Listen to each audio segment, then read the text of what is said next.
of New York.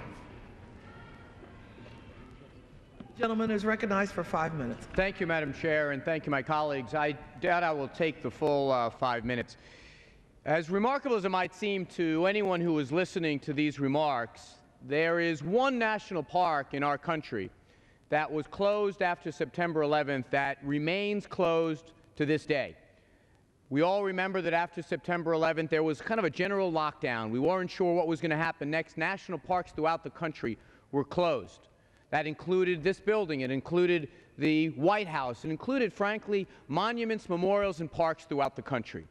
Almost immediately thereafter, with some changes to security, some more enhanced like this building, some less so like some national parks, every single one of the national parks and institutions was reopened except for one, the Statue of Liberty.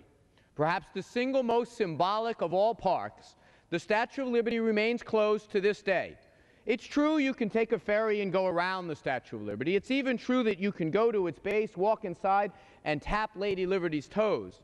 But the Statue of Liberty and its iconic stairway that leads to the very top, to the crown where all of us, or so many of us, remember standing on our tiptoes to see that regal view, remains closed today.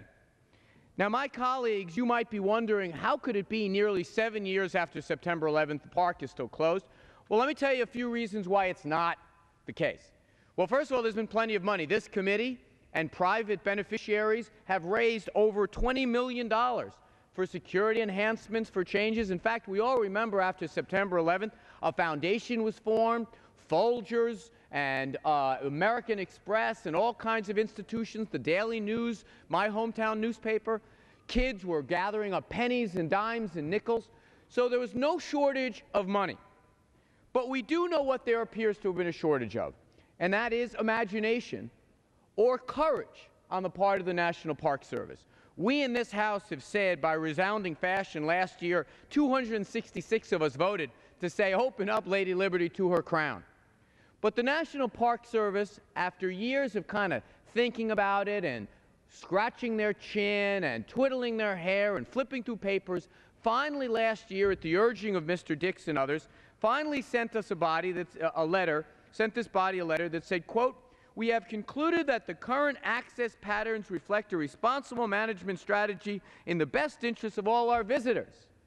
Well, that is bureaucratic speak saying to Congress and the American people, take a hike, we're going to do what we want.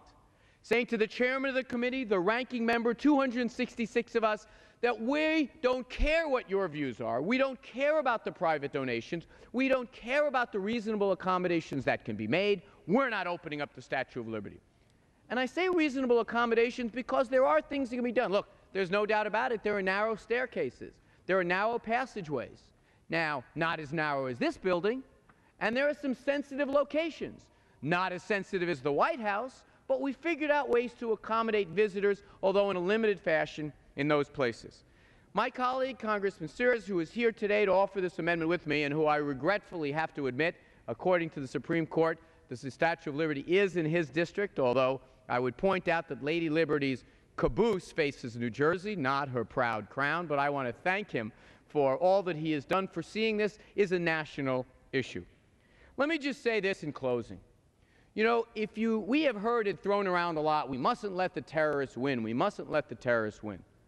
Can you imagine the symbolic sacrifice and the symbolic surrender we have made by saying because there are security concerns, we're not going to reopen the Statue of Liberty?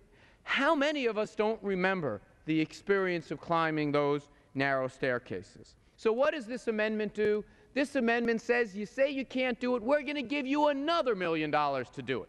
It takes $1 million and strikes it from the administration account, puts it in the National Park Service account, said if you need more money, here it is.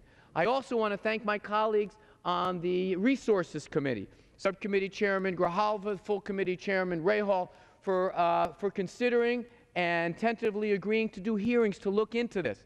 This is simply wrong, and to my Chairman, Mr. Dix, and to my ranking member, Mr. Tiahrt, there are no stronger advocates for the National Park Service than they. No stronger protectors of the national budget than they. This is not a frivolous idea. This is Lady Liberty. This is making sure we restore the dignity of our National Park Service everywhere, but particularly in this most symbolic place, and I yield back the balance of my time.